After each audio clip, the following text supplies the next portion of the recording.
বন্ধুরা চলে এসেছি নতুন আরেকটা ভিডিও নিয়ে। আজ আমি আপনাদের উইন্ডোজ আর এক্সেল একসঙ্গে ব্যবহার করে সুপার একটা ট্রিক দেখিয়ে দেবো। তো বন্ধুরা এখানে দেখুন, উদাহরণস্বরূপ আমি কিছু ফাইল এখানে রেডি করে রেখেছি।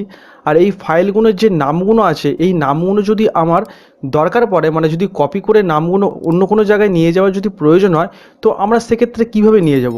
আমরা যদি এখানে সবকটা এরমভাবে একসাথে সিলেক্ট করে কপি করি, তাহলে কিন্তু আমাদের এই ফাইলগুলো কপি হয়ে যাবে, কিন্তু এরমভাবে করলে তো হবে না। তো আমরা কিভাবে করব? আমরা সাধারণত করি কি, এই একটার ওপরে ক্লিক করে এখান থেকে রাইট ক্লিক করে এখান থেকে রিনেম করি। রিনেম করার পরে এইটা এখান থেকে কপি করে নিয়ে অন্য জায়গায় নিয়ে গিয়ে পেস্ট করব। তো এক্ষেত্রে তো অনেক টাইম চলে যাবে, যেহেতু আমার এখানে অনেকগুলো রয়েছে।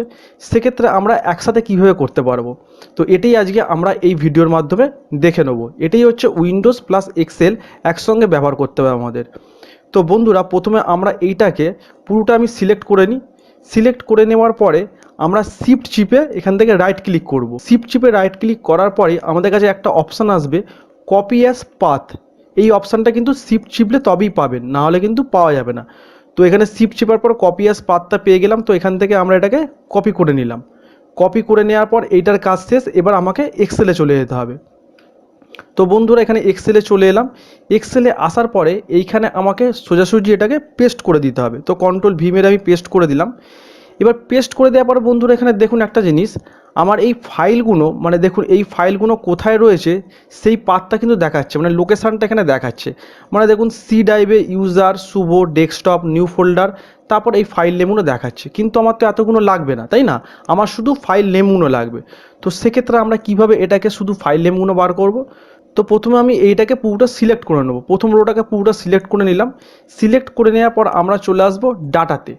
ডাটাতে আসার পরে এখানে আসবো টেক্সট টু কলম। তো টেক্সট টু কলমে ক্লিক করব। টেক্সট টু কলমে ক্লিক করার পর আমাদের কাছে একটা ডায়লগ বক্স ওপেন হয়ে যাবে। তো এই ডায়লগ বক্সটা ওপেন হয়ে যাওয়ার পর এখানে দেখুন একটা অপশান আছে ডেলিমিটেড। তো এই ডেলিমিটেডটা আমরা ক্লিক করব। ক্লিক করার পরে আমরা নেক্সট করব। নেক্সট করার পর বন্ধুরা এইখানে দেখুন ব্যাকস্ল্যাশ দিয়ে আমাদের কিন্তু এগুলো পরপর ভাগ করা আছে। তো আমি প্রথমে কি করব, এই ব্যাকস্ল্যাশটাকে উঠিয়ে দেবো। তো আদারে ক্লিক করে আমি এখানে ব্যাকস্ল্যাশটা দিলাম। তো বন্ধুরা লক্ষ্য করুন এখানে একটু, এখানে কিন্তু আমার এই স্যাম্পেলটা দেখাচ্ছে যে আমার ব্যাকস্ল্যাশ দিয়ে সবকটা লাইন কিন্তু একসঙ্গে যুক্ত আছে।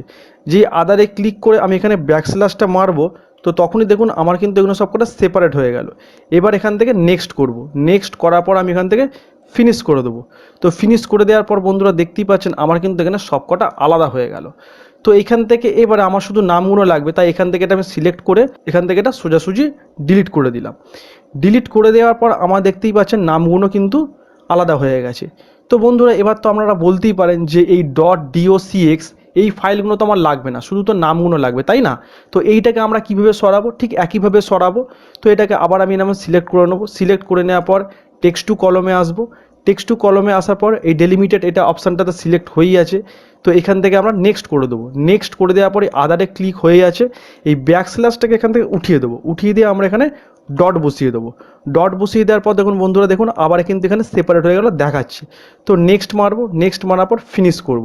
ফিনিশ করার পর বন্ধুরা দেখুন আমার কিন্তু সব নামগুলো কিন্তু আলাদা হয়ে গেল। তো এবার এটাকে আমার লাগবে না, এটাকে আমি এখান থেকে এটা সোজাসুজি ডিলিট করে দেবো। তাহলে বন্ধুরা বুঝতেই পারলেন আমার কিন্তু খুব সহজে আমি এখান থেকে নামগুলোকে কিন্তু বার করে নিতে পারলাম। তো সেক্ষেত্রে আমার একটা একটা করতে হলো না। এইবার বন্ধুরা একটা জিনিস বলে রাখি, এটা আমি উদাহরণস্বরূপ আপনাদের ওয়ার্ড ফাইলে দেখিয়েছি। এখানে আমরা যে কোনো ফাইল থাকতে পারে, জেপিজি থাকতে পারে, ফটোশপের কোনো ফাইল থাকতে পারে, আমরা যে কোনো ফাইল থাকলেই এটা হবে। আমি জাস্ট উদাহরণস্বরূপ হিসাবে দেখাচ্ছি বলে সেজন্য শুধু ওয়ার্ড ফাইল নিয়ে এটাকে আমরা দেখাচ্ছি। এটা আমরা যে কোনো ফাইল দিয়ে আপনারা এটা করে ফেলতে পারবেন। তো আশা করি বন্ধুরা আমি যে প্রসিডিওরটা আপনাদের দেখালাম পুরোটাই আপনারা খুব ভালোভাবে বুঝতে পেরেছেন। যদি কোনো রকম অসুবিধা হয় আমাকে কমেন্ট সেকশানে অবশ্যই জানাবেন। ভিডিওটা ভালো লাগলে অবশ্যই চ্যানেলটা সাবস্ক্রাইব করে দেবেন। আর সাবস্ক্রাইব করে দেওয়ার পাশাপাশি নিচে থাকা বেল আইকনটা অন করে দিয়ে অল নোটিফিকেশান করে দেবেন, যাতে এরমই পরবর্তী ভিডিওগুলো আপনার কাছে সবার আগে পৌঁছে যায়। ভিডিওটা অবশ্যই একটা লাইক করে দেবেন। বন্ধুবান্ধবদের মাঝে ভিডিওটা শেয়ার করতে ভুলবেন না। দেখা হবে এরমই কোনো পরবর্তী ভিডিও। ততক্ষণ পর্যন্ত ভালো থাকুন, সুস্থ থাকুন। ধন্যবাদ।